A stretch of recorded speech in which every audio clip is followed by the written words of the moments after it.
Hello, magandang gabi po sa inyong lahat. Kasalukuyang 9:09 na po ng gabi dito sa Los Angeles, California, January 26, 2026. Ito po ay bagong bukas na YouTube channel at ipagpapatuloy ko po ang aking political vlogging para maipahayag ko ang aking opinion dahil naniniwala po ako na ang Pilipinas ay isang malayang bayan. At ako naman po ay Filipino citizen, so why not? Anyway, kaya po nahinto yung aking political vlogging dahil po doon sa threat sa akin na mga dilawan noong 2022. Pero nag-iba na po kasi ang panahon ngayon, naghiwalay na po ang unit team at nagkakaisa ang mga dilawan, hindi naman lahat, at ang mga loyalista.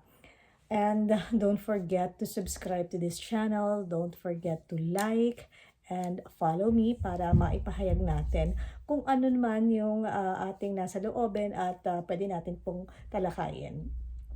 Ang unang ibabalita ko po sa inyo ay binalita dito sa Los Angeles 2 hours ago na si Atong Ang po ay lumipad na patungong Cambodia. Merong balita ang ABS-CBN na si John Vic Rimulya in-interview ni Karen Davila about doon sa pagtakas nga po di umano ni Atong Ang. 2022, nung in-interview si Madam Leni Robredo about kung ano mga pamahalaan, ahensya ng pamahalaan ang papaimbestigahan niya sakaling manalo siya bilang Pangulo, DPWH na pinapaimbestigahan nga ni BBM, Immigration, Customs at ang BIR. Si Atong Ang hindi makakaalis ng bansa kung walang koneksyon sa Bureau of Immigration. Ayon sa balita, nandito po yung mga sources ko na kung saan ko kinuha yung mga nire-report ko, nire-reveal ko ngayon na merong pamalawakang manhunt po sa kanya na naghihigpit yung ports, yung airports, seaports, at saka yung even sa land. Hindi makakatakas yun kung hindi niya binayaran ang mga tiwaling empleyado ng pamahalaan. Hindi makakatakas yung kung wala siyang koneksyon. Sa dami ba naman ng pera ni Atong Ang? Merong balita rin na nakahanda na nga daw po ang BJMP para kay Atong Ang at meron pang babuya na 10 billion pesos para ipag-alam kung saan siya naroroon. Pero hindi nyo alam kung gaano kayaman si Atong Ang. Isa po siyang business tycoon. Illegal nga lang po yung mga hindi naman illegal kasi nilegalize nga po yung isabong. Hindi nyo alam kung gaano siya kayaman na ang 10 million sa kanya, 10 million pesos ay barya lang.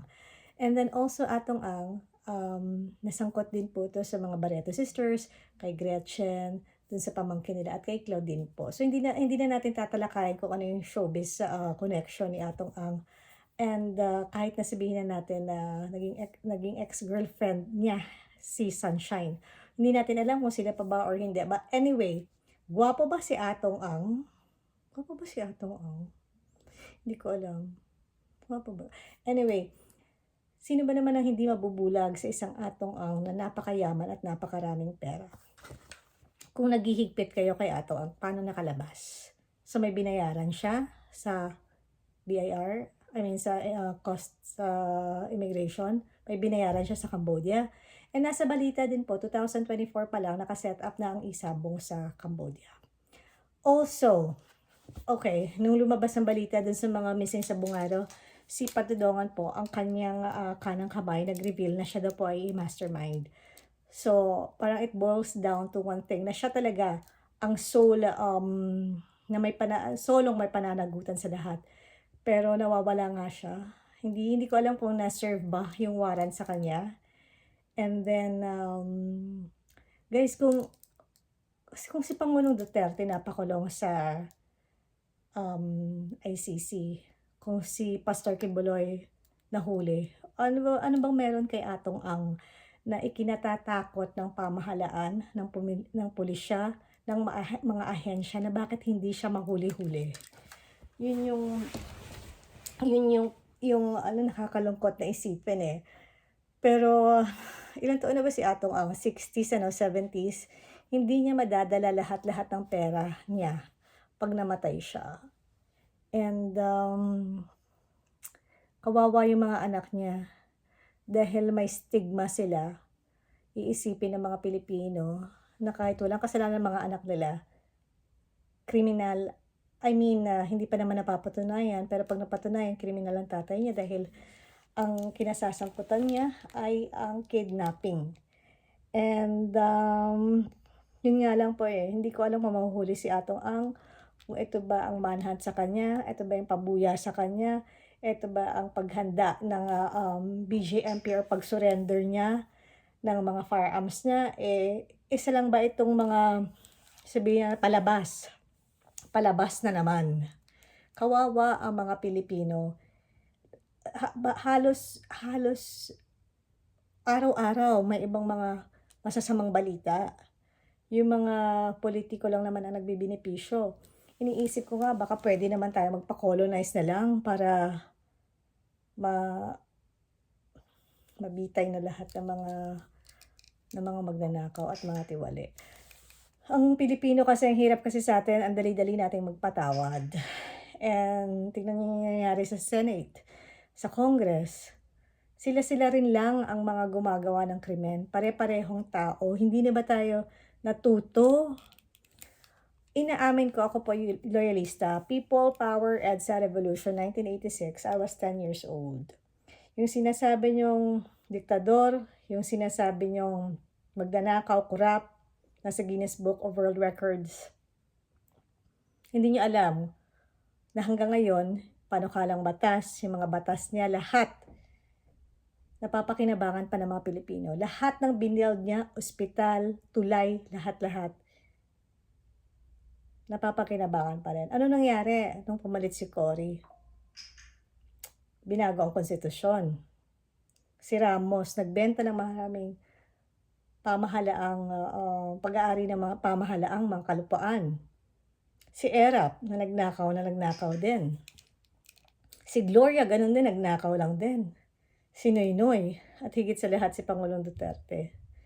At ang taong sinasabi niyong diktador, magnanakaw, corrupt,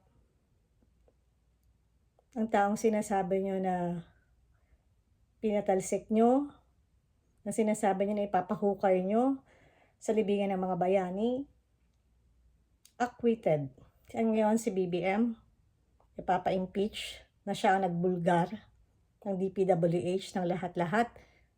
Wala ba naman siyang pinapapatay? Hindi katulad ng nakarang administrasyon na magsalita ka lang tungkol sa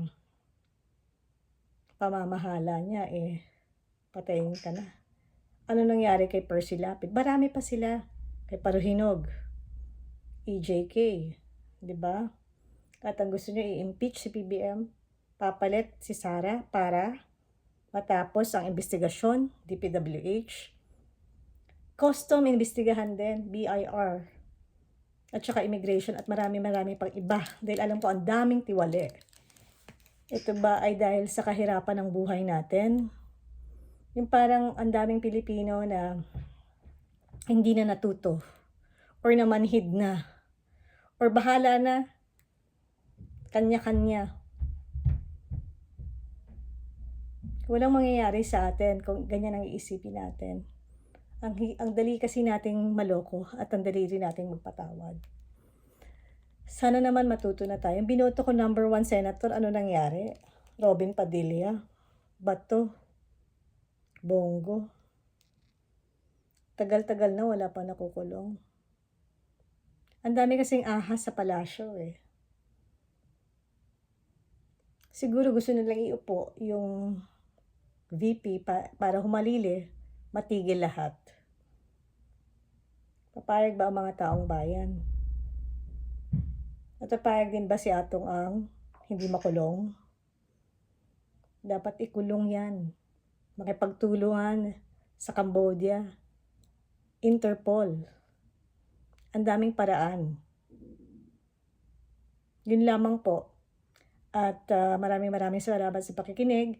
Don't forget to like, subscribe, and share. At mag-comment po kayo